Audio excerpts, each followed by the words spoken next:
तुम्ही जसं महात्मा ज्योतिराव फुले, सावित्रीबाई फुले वाचलं पाहिजे, बाबासाहेब आंबेडकर वाचलं पाहिजे, शाहू महाराज वाचलं पाहिजे, अहिल्याबाई होळकर, मल्हारराव होळकर वाचले पाहिजे.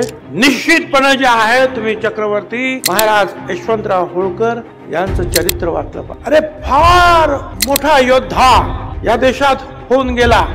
अहिल्याबाई होळकर, मल्हारराव होळकरांबद्दल तर आपल्याला सगळ्यांना आदर आहे, माहिती आहे. पण यशवंतराव होळकर हे मुद्दाम तुम्हाला का सांगतो की तुमचे आमचे हे पूर्वज कसे होते.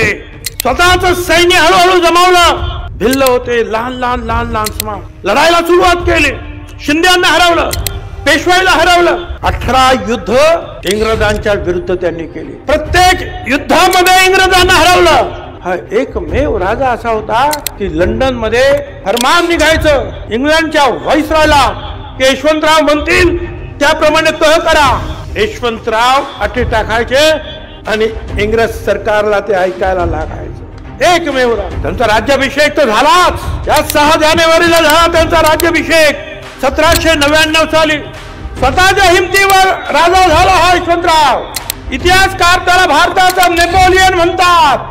ते हे यशवंतराव चक्रवर्ती किती मोठी माणसं. आणि गेले फक्त 35व्या वर्षी ते जर आणखी जगले असते 20-25 वर्ष तर त्याच वेळेला इंग्रजांना पिटाळून लावलं असतं ते जर जिवंत असते.